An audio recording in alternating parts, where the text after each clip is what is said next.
Hello, Facebook. All right, Carol and I are here doing our live video with Ask the Experts. And I'm going to go live on Instagram real fast, checking connection. If you've watched our Ask the Experts videos, you know my phone doesn't like Instagram very much. There we go. All right, we're live on all our channels. All right, so cool. Thank you. Yeah, thanks for coming, Carol. Welcome. Thank you for asking me. Yeah, we're excited to have you. So for those of you out there in our social media world, I'm going to scoot over into the Instagram frame. There we go. We've been doing a series of videos called Ask the Experts, where we bring in local theater professionals or theater people.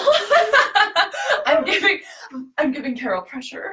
Just a little bit of pressure. Anyway, we bring in local people who have pretty considerable experience in different theater areas, and we ask our social media followers to send in questions about different topics. So Carol gets to answer all of our questions about how we approach directing a show. Yeah, which I'm super excited about because I like directing. I've never actually gotten to direct a full show, but it's on my bucket list of things to do. So I'm learning as much as I can right now, and it's going to be awesome. So before we get started, Carol, why don't you just tell us a little bit about yourself and your theater experience? Okay. All right. My theater experience began. I was a teenager, and I was a dancer, so I was always in the ensemble and danced and everything. Later on, I got roles, and I was able to do more acting. And I always enjoyed certain directors more than others, and had some different. Which happens. I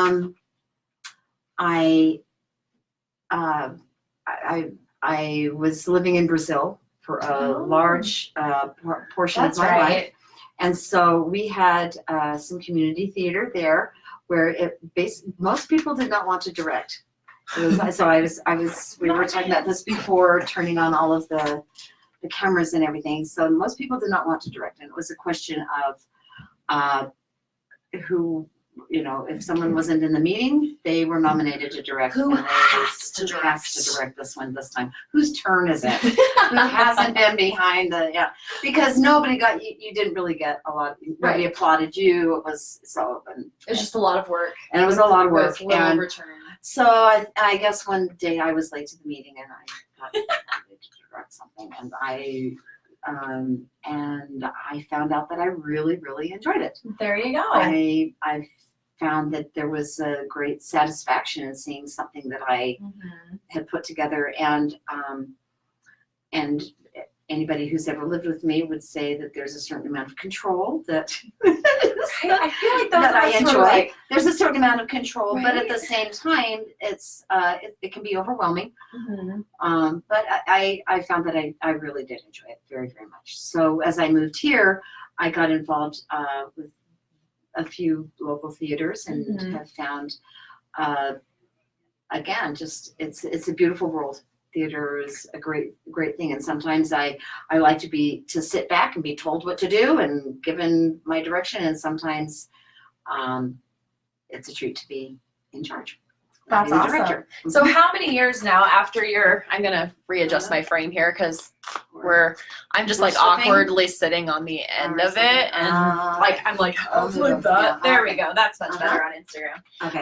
So since you first got drafted into directing, how many years has it been that you've been actively directing, would you say, since then?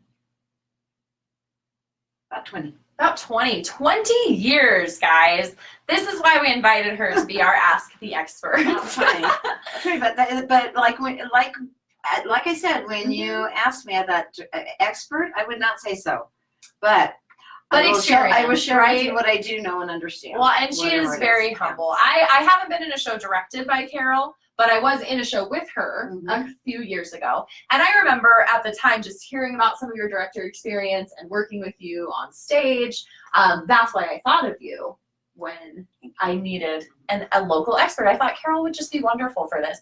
And we had several people on our Facebook page who were like, oh, good, we get to hear from Carol. So thank you. So she's just far too modest, really, guys. Which is it's a good trait. That leads us into our next question. One of our followers asked, what has been your favorite show to direct and why? That is like asking, who's your favorite kid? Who's your favorite child? Right? It's like, it's kind of different for different reasons. It is different for different reasons. And I have to say, honestly, I have truly loved every show, every single show I have directed. And that is across my heart, true thing that I've said. But I have to say that the show that I love the most is the one I'm working on now. And that's true for the one I love the most is the one I'm doing now. And that would have been Annie if you had asked me 6 months ago, and it would have been, Guys and Dolls if you'd asked me in fall of 2017. It depends on what I'm working on. So right now, the one that's close to my heart and the one that I'm living and breathing is Nonsense. It's just such a fun show. Mm-hmm. And where are you directing that, Carol? That is at Center Point at the Black Box. And when does it play? Go ahead, give us a little plug. Yep, do it. It is going to be opening on June 13th, and it plays through July 6th, and it is delightful. It is such a stitch. It is. I loved it. I've got a very strong cast, an incredible production team, strong production team, and it's a great place to work. So that's awesome. Yeah. So that was at Center Point Theater. Carol's directing Nonsense, June 13th to July 6th. So grab some tickets to that. I love Nonsense. Yeah. It's one of those ones that I forget about until somebody says Nonsense, and I'm like, oh, that's such a fun show. So if you haven't seen it, I highly recommend. All right, really quick, not really quick. You can take actually as much time as you want. But would you summarize your approach to directing for us? Just like, what steps do you follow when you know you're going to be directing a show? Okay. First of all, know the show.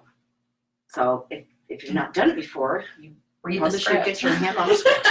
So get the script. And that has happened. Sometimes I've been asked to direct a show that with which I'm not familiar, and so I grabbed the script and I read it and read it and read it and read it. And you have to read it through one character's eyes and then through another character's eyes and see it through various points of view. So get very, very familiar with your script. And then developing a sense of what the play is about versus what is happening in the play, which is different. Okay. Because if you look at what is happening in the play, that's what's happening on stage. What the play is about is the story. And that takes place in the transitions as well as on the stage. Oh, that's a good point. You have to kind of put a full life around this. What happens on the stage is just one little picture of what's happening in your story, and the whole story is taking place elsewhere, and there are things happening that you don't know about because you don't see it, but you have to make sure that it's told and expressed and communicated. That is a wonderful differentiation. So like, what is we say it's like differentiating what the theme of the show is versus the action in the show, maybe, or what the author was trying to communicate. Yeah, and just like what the whole story is. Yeah. What is the whole story that's taking place here? So yeah. Yeah. So like in Guys and Dolls, while they're in Havana, there's stuff going on in New York. Right. That is not that you don't see. You don't see, but it's happening. And so you have to make sure that is communicated, that there are things at work here. That's awesome. That's great insight, Carol. I love that. Yeah. Okay. So getting that sense and some crucial questions that if I'm floundering, I just have to like narrow it down. So I ask myself some questions like, what do I want the audience to feel when they leave the show? What do I want them to go away with? What feeling, what lesson, what thoughts, what impressions do I want them to have? Another important question to ask is, whose story is it? Okay. You might have a cast of 9 characters. Whose story is being told? Whose arc is the most important? And then if you can determine that, then that helps focus your vision and focus your message. Why is that character's arc so crucial? And then at that point, you can say, then other questions come and other answers come. It's a lot easier to focus, because if you just do it's an ensemble show, so it's everybody's story, and I just want to be fair to everybody. Well, that might make your actors feel very good. But honestly, if you can focus it to one character, it helps everybody get answers to their questions and focus. So yeah, that it's Mhm. it's the difference between like having a water hose that sprays everywhere and having one that Exactly. sprays just in this one specific spot. yeah, and then you get a much more defined show. Yeah, it gives everybody an anchor to Mhm. go off of for character Exactly. choices and Mhm. story elements and And everything. relationships and purpose for being in the show in the first place. So Yeah. why would this person be in the show if this character's arc is important? What do they contribute to the arc? Right. Yeah. That's a great insight. I love that. I'm taking. It's great. Okay, so anyway, so that I'm once peeking. I I just realized. so I was once like, I get that once I get that vision, then I write it out and I try and be as succinct as possible Mhm. so that throughout the process of everything, we can always refer to it. So Okay. if there are any questions, you say, well, let's go back to the vision. What's going to serve the purpose of the story or the vision of our show? That's awesome. So I want to share it with the production team. Then you get your production team together Mhm. and you choose the experts that you need. If you're doing a show that requires dialect of some kind, and if that's not your expertise, get somebody. Find somebody. Get somebody. Don't say, well, I'm not really good at it, so we'll just like skip it. No, find somebody. Find There's somebody who can lots help of you. people. Yeah. There's lots of people Oh, yeah. who are specialists. It's in either dialects. either dialect coach or fight. Yeah, you've had fight coaches Yeah. here. If just because you're not good at it, don't say, well, Mhm. it'll take Just place say- off screen or off Right. stage or whatever. No. And I love it. I'm No. just going to point this out because I think it's great. Every single person we've had in to do the Ask the Experts, one of their encouragements has been reach out to other people, bring in Absolutely. collaborators. And that's one of the things I love about theater is because Mhm. we can do that so Mhm. well and Yeah. and we don't have to be lone wolves who know everything. We can No, be like, no. no, I need you to come do stage Absolutely. combat and I need you to do dialects. And that's part of being a good director. Yeah. And is being able to say, recognizing this those. is not my strength. I need for you to help me with this. Right. So that's good. So you That's build your awesome. production team. You find the experts that you need to help you fulfill your vision. Okay, and make sure you share. I mean, it goes without saying. Tell them what your vision Right? is. Like communicate. Tell them what your vision They is. won't just know it. It doesn't. They're not gonna just get it telepathically from you. Tell them and be specific. And if they have something to add to it or some questions about it, let them help you define it and make it more clear. And it's amazing. It is amazing what people can bring to it. Amazing what people Awesome. can bring into the heart of your show if they understand and are on board with that vision. That's Yeah. great. And then discuss priorities with the team as to what is most important. Because I saw that one of the questions here was, well, what if you've got a music director and you're and I understand that if you discuss the priorities before you even put together the audition process, you can resolve a lot of conflicts prior, or you can Right. develop a strategy to resolve the conflict. Should there come, at Right. a point where you're wrestling with your choreographer or your music director about somebody or a group of people, Right, or you whatever. can just It's go back you to, can like, go back and say, okay, so this what's was the really vision. most important here? We both What is just did that. That What was is most important here? What's most important here? Okay, so you just always refer back to the vision because that is the basis on which everyone agrees. That's awesome. Then you put together an audition process because different shows require different audition processes. And I'm not just talking about musicals versus straight plays. I'm talking about serious, comedic, heavy dance, Right. non-heavy dance, ones in which leads are featured, ones that are ensemble. You want to develop some kind of an audition process that serves the purpose of what you're doing. And so if you have a really heavy dance show, like a super heavy dance show, you're going to give more time to your choreographer, maybe even than you would to your reading sides, Right. because most of it is dance. Yeah, so it's a big deal. You're just gonna say, all right, so let's make sure that this is if that's how you're going to tell your stories through dance, Right. make sure that your dancers can do that. And if you do make sacrifices in the acting side of it, then give yourself time to work with those people so that they can strengthen those areas that you found lacking in the audition process. So you can, Yeah, that makes a lot of sense. yeah, does that make sense? So you kind of offset, say, okay, you got the dancers you want. I'm going to need some time to work with them on some of their acting skills or Right. singing skills or whatever. Yeah, whatever the trade-off might be. Whatever concessions you've made, make sure that you grant yourself the time through the other processes to strengthen. So then you build your cast. Again, look to the vision.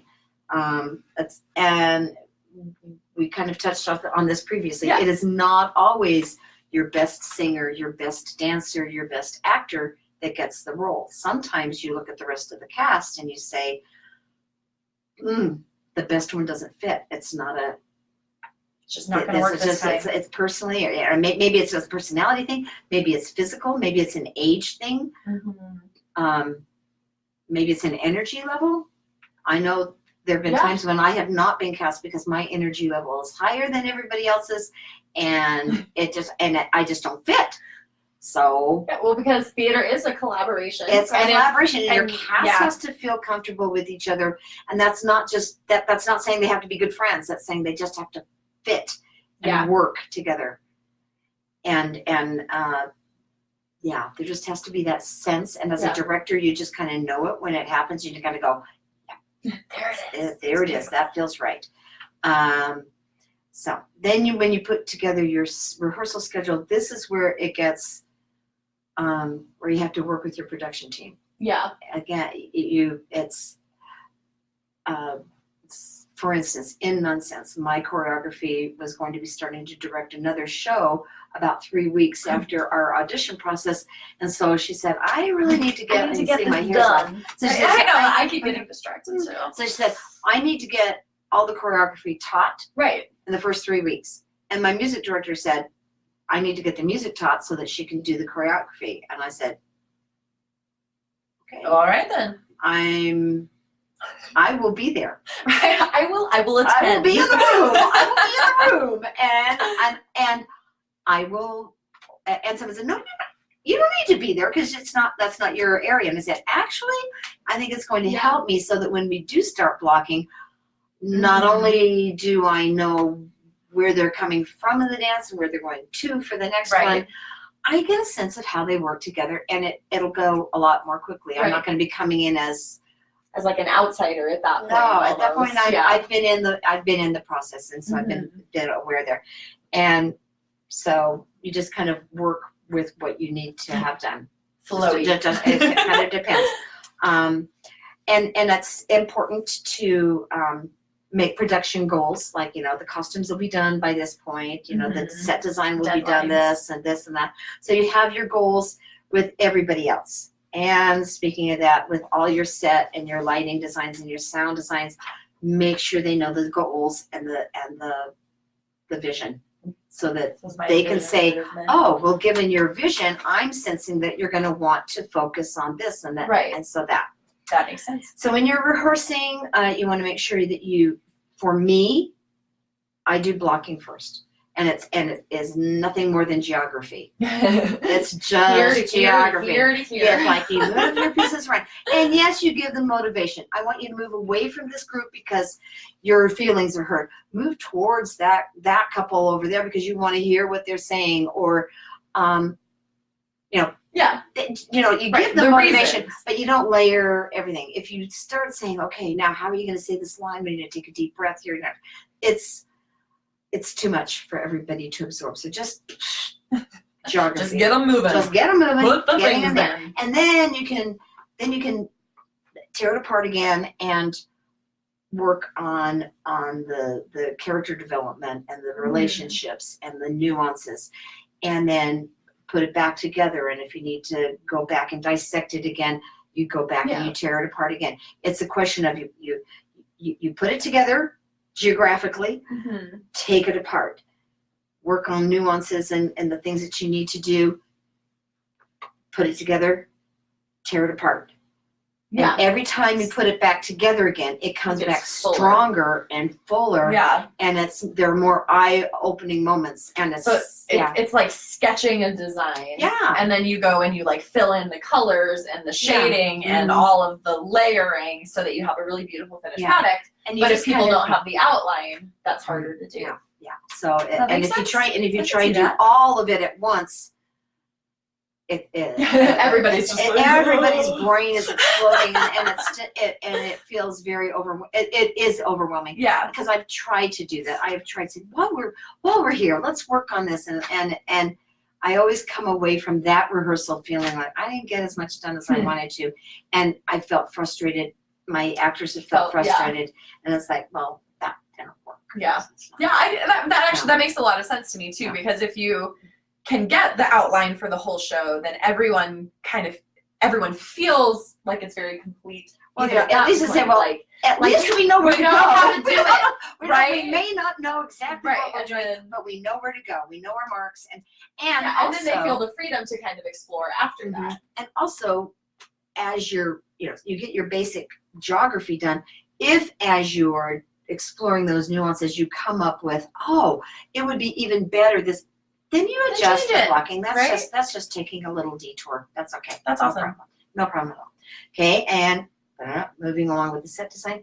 And I think during the rehearsal process, it is a good idea to get together with that set design, the costumer, the lighting guy or gal, and all the people, and say, how are we best going to work together to fulfill the vision? Because your actors know the vision, your set designer knows the vision, all of these people, and they're all focusing on the same thing, moving it forward. So so if they're all working together and they know who each other, they know each other, they've worked together, they've talked together, they've had discussions, and the set designer has said, I love the way you guys are working this together.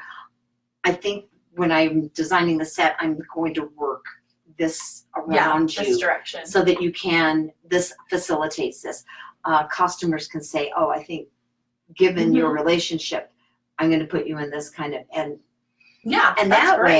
that way, as concerns come up later on in the process, especially tensions grow as the opening night comes closer, everybody knows who to go to. Yeah. Everybody feels comfortable resolving problems, and you're aware of any potential problems, and there's, again, the avenues are there to resolve conflicts, so that feelings don't get hurt. So a lot of it boils down to good communication. Is kind of like what I'm absorbing here. Like, you create your vision, and then you communicate with your whole production team. You communicate with your cast. And the more that you can do that and make people comfortable, then the smoother the process will go. Yeah, it's all about being very clear about your vision and getting everybody on board with it, and then focusing in and just making sure that if there's a conflict, if there's a concern, go back to the vision. Is this important to the vision? If it is, then let's answer it according to the vision. If it's not, then maybe it's just a question of personal taste. Maybe it's just, well, if that's the way you see it, okay. That's the way you want to play the scene. Yeah. Well, and I imagine that vision statement would really help you as the director to know, and you kind of just said this, but I'm going to restate it, know, like, which battles to fight, if that makes sense. Like, not, and that's too harsh of wording, but as a director then which hills you need to be like, no, this is the way I want it, and which hills you can be like, no, that's fine. Yeah. Like, if that's the way that you're seeing that costume, that's fine. And there are certain times when I have, I have gone to the mat for a certain set design. Because it reflects what the vision is, and said, can't we just make a complete? Well, I said, no, this is about a fractured community here. So Curious Savage was one. Curious Savage. Yeah. It's about a very fractured community. So the set design had to be like partial walls, a standalone door, blank spaces, because it's not a complete set, because it's not, the people themselves aren't complete. Yeah. Which then contributes to what you're saying about the message you want the audience to walk away with, which maybe they don't even notice that. Even subliminally, if they come away feeling that they understood the story and the message more completely, they may not have seen that way, but subliminally, it helped them understand. That's awesome. And even if it's just to help the actors understand how to tell the story better, that's important too for them to know. That's Yeah. awesome. Those were wonderful insights, Carol. Thank you so much. That was great.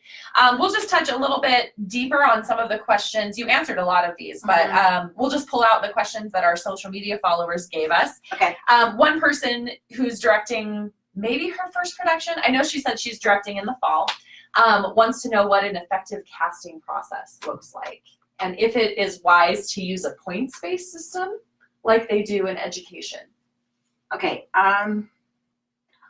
I don't feel comfortable with that because I find that I forget. Yeah. Oh, maybe it's just tired. But I understand the point system. I understand it. And for those who don't know, what is a point system? A point system would be, I mean, you just develop your own rubric. Like so for 1 to acting, you would say, you know, expressive 5 is awesome. 1 is like, well, it's 1, and then everything in between. Okay. Or you could do a 10-point system, and you could do it for expressiveness. You could do it for physicality. You could do it for vocals. You know, matching pitch, style, energy levels, dance ability. Yeah. You could. I mean, anything. You just kind of go, and then you just kind of map them out, which is great because then you get a pretty impartial, objective picture of a person and how they're going to fit for the cast. Hi. We just had Shane Larson from Much Ado About Nothing just walked by. how they're going to look, how they look on their own, and that is helpful to a point. But then when you get right down to the nitty gritty, you need more than just numbers. For me, I almost always just write comments, like very expressive, tends to be monotone, or overacts, Which is a thing. or has a certain tell, or a tick, or a something about them that will help me remind it, and then I might maybe make a couple of notes about certain characters where I think I could most likely use them. And then if I'm doing that and other people on my production team are doing a point system, then between the two of us, 3, 4 of us, we're good. So if I have a stage manager doing a point system, and my choreographer doing a point system, and my music director doing more what I'm doing, then between all of us, we've got a good system. So then you can balance that's how I feel most comfortable doing it, because if I look at Suzanne and Christine, and I see that they are comparable in terms of their points, except for the picture, I don't have any. Except for their headshot, I don't know. I can't tell. I can't remember because I didn't make any specific notes about what charmed me about them. Yeah. But what I found intriguing. And there's a lot of times when I just write super intriguing, I want to get to know her approach to this character better. So yeah, that's great. So balance, as in all just things, a balance. right? I think if you do completely point system, you might get a really good cast, but you might not get your best cast. Yeah. Dun, dun, dun. Yeah. And now this was just a logistics question that you addressed pretty well, but let's just see if you have anything else to say. How do you organize a rehearsal schedule? Well, like I said, it kind of depends on how your production team has decided that, and that kind of goes. Your schedules go first. Like if I'm going to be out of town this weekend, I probably shouldn't be necessary for a rehearsal taking place. That might be a choreography rehearsal or a music rehearsal. Do reviews, but don't do new work without me there. Yeah. So that's, and also, if you're having a rehearsal and you are going to be working with ensemble, but your leads aren't involved, don't have your leads come. If someone isn't going to be involved in that scene, don't have them come. Yeah. And that's just frustrating for everybody. Oh, so and annoying. there have been times when, so in Annie, when I did that, there were a lot of times when the scenes were mostly with 3 or 4 people, and the orphans would come in at the very end. Well, I didn't have the orphans come in because I'm just going to have them come in. They just walk on the stage. And I mean, I do need to take about 10 or 15 minutes and work with them, but they don't have to be there for an hour and a half of rehearsal so that I can work with them at the very end. Mm-hmm. I say, you know what, orphans, when we are linking all of this together, I will work with you for 10 to 15 minutes and get you in. Or if there's, if another couple of characters are involved only on the fringe, I'll just say, you guys come in at the very end of rehearsal, or I'll bring you in when we're doing run-throughs and I'll put it together. But I don't have people come in if they're not going to be actively working on the scene, because that is frustrating. Yeah, I've had that happen and it is frustrating. It's just like, I have so many things in my life. Well, and I sit and I'll sit if I have had, inadvertently someone come and they're not working and they're sitting there doing this. I have so many things I could be doing in my life. That look that she just did, if I look over there and then I feel pressured, I'm not going to do my best work with my actors. My actors are feeling like, well, you probably need to hurry along. Yeah. So it's not good. So I try very hard not to ask people to come if they're not going to be used.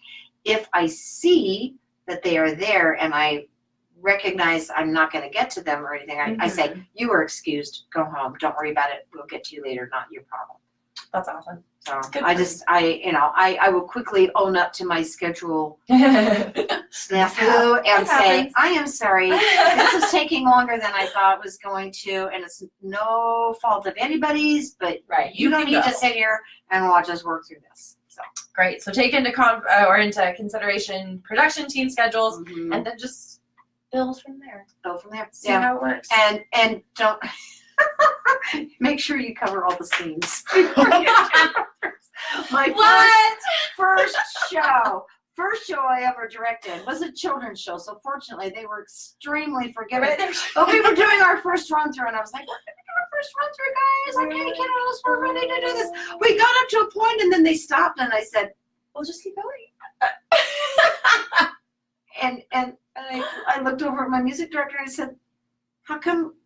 What's going on?" She said, "Well, we never did this part." I'm like, "Oh no, I'm so sorry." Oops. I said, and we were out of time, and I said, okay, I'll do that next time. So it wasn't a complete run through, but just in order to not, I mean, it's like you just kind of take your bits, make sure you get them all in there, make sure you mark them all off that everything's done.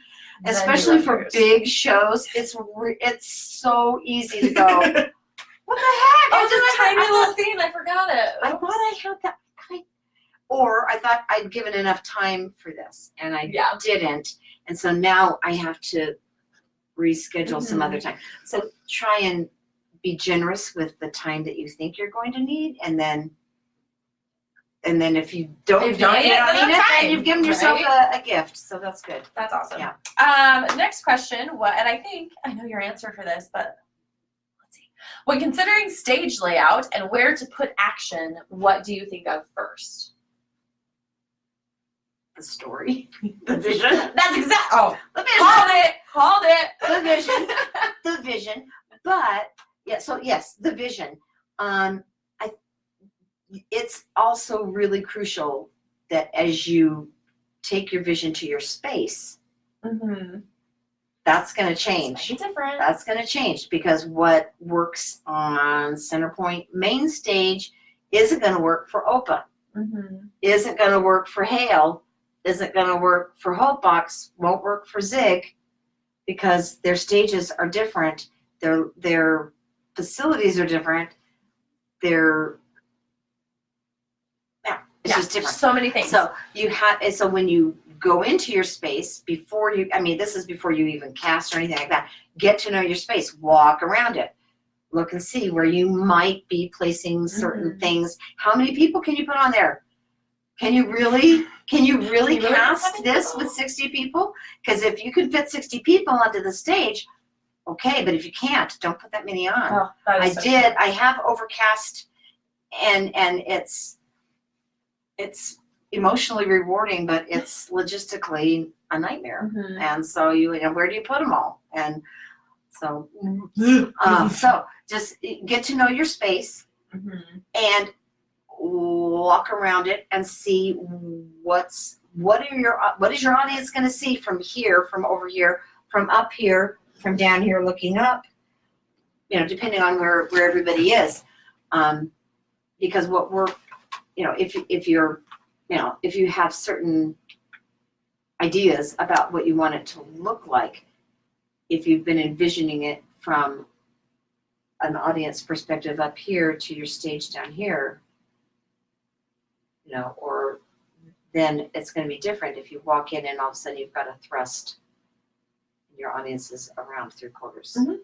Yeah, that makes total sense. So you get to know your space, and then and when you're and it's I was reading a kind of in preparation for this, I kind of started reading directing tips, and it was so obviously your main action you want to have forward and everybody else is back.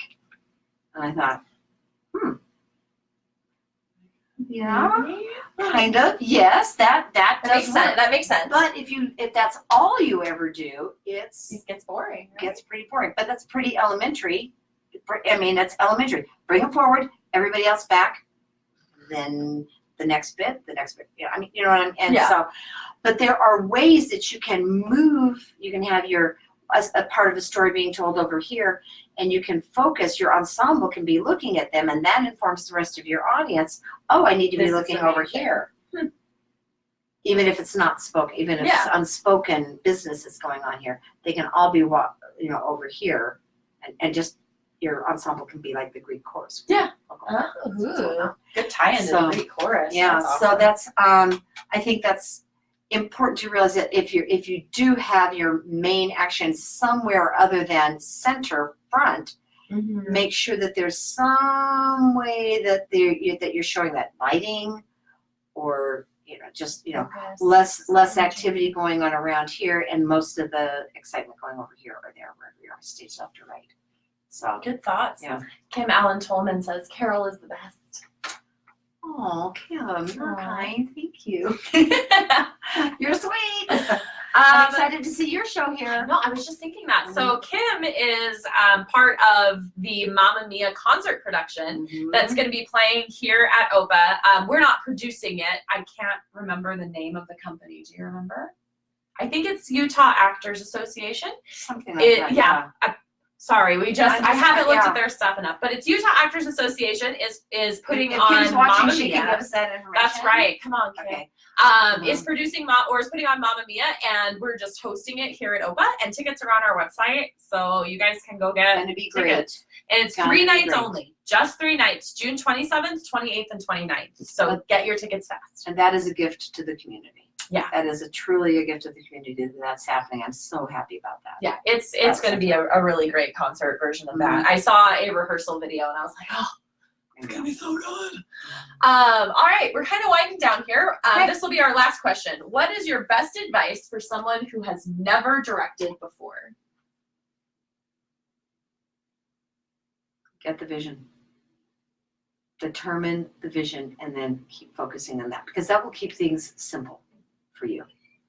If you try and do too much, if it's really easy to get distracted with special lighting things. It's easy to get distracted with extraneous stuff, because there's a lot of stuff that happens in the theater. There's your set, your costumes, your lighting, your blocking, your props, the personalities. So many things that can consume you and overwhelm you. Keep focusing on the vision of what is the story all about. It's all about the story. And then everything else will fall into place. And if it doesn't fall into place, maybe it doesn't belong. Oh, I love that. Because I feel like we can stress ourselves out so much if we had like this piece, whatever that piece is, that we love and we want to keep it in. I but know. Maybe it just doesn't. I really want that shtick in there. I really want that gimmick. I want that lighting. I want that effect. But if it's not happening, and if it's turning your stomach inside out, and if you're losing sleep over it, maybe it doesn't belong. Because if it's not helping the vision, if it's essential to the vision, go to the mat for it. But if it's not, Cut it loose. Yeah. Just let it go. That's That's awesome. Yep. Yeah, Kyle Esposito says, Carol is one of my favorite directors ever. I love you, Kyle. Aw. Mm. And speaking of Kyle and the subject of directing, He's doing an actor's thing. he is isn't he? doing a Wow. class. He is. So we are Expert hosting. on acting. That's right. We're hosting master classes this summer here at OPA, where we're having professionals come in to teach their area of expertise. Kyle is teaching our acting master class in July. I cannot think of anybody more qualified to do so. He's excellent. That's That's good. awesome. I auditioned for Kyle yeah. once, and I enjoyed auditioning for Kyle. He didn't pass. And me, that's but okay. that's That's you know a good I just audition did not experience is attend. important. It was, and I very Okay. much enjoyed it. There's something else that I wanted to Yes. mention, and that is and because Kyle chimed in, this was something that he asked at one point when we were doing Curious Savage. He said, I don't know, I've never played someone who had mental issues before, other than in our own lives. But he said, I wonder, wouldn't it would really be helpful if we could get someone in there. So I happen to have some friends who work with emotionally, people who have challenges in that area, and in hospitals and in schools and things like that, and there are clinicians, and I said, can you come in and can you talk with us? And so they came in, they spoke with us. Oh my word, that was so helpful. And it reinforced for us the importance of our story. That's and awesome. with Nonsense, we had a woman who went through the discernment process for being a nun. Oh wow. And she has given us so much depth. Yeah. That's the kind of expertise that when you really want to tell a story and when you really want to fulfill a vision, you get real people in there who've been through it, done it, deal with it every day. Bring them into your cast. Bring them into your cast and talk about it. Talk about what the real issues are. What is the process? What is, if you're doing Nonsense, what is the process of becoming a nun? Why is it important? Who are these people? Right. Why do they choose this? What do they do for fun? Do they have Well, fun? yes, they do. Oh, they do. Yes, Yeah. they do. They are wild. They are fun. They are fun people, and we've just gained a tremendous understanding of that world because we went out and we found it. Right. So That's so fun. That's awesome. okay. Good expertise. So if Carol just wet your directing whistle and you need more, we actually are having a directing master class in September. That's our Great. September session. So what I would Awesome. encourage you to do is go to our website and buy our 4-pack of master classes. It's only $100, which is, that's an awesome price for 4 classes taught by industry professionals in the area. We have an improv class that's happening this Saturday. We have a dancing master class that's happening in June, an acting class that Kyle is teaching in July, a Shakespeare class that Mark Fossen is teaching in August, and then Jamie Allen is doing a directing master class in September. So we have a whole wonderful lineup. Go check that out. Buy a pass, and come join us for some more education just like this. Okay. All right, thanks. Oh, and if you're not doing anything tonight, come see Much Ado About Nothing. Starts at 7:30. I am. I've got my tickets. That's right. That's why we did it tonight. Next Stage Productions has done a wonderful job with Much Ado About Nothing. Come visit us and see us. All right, bye. Okay, bye. I'm going to awkwardly hit all of my off buttons now. End live video.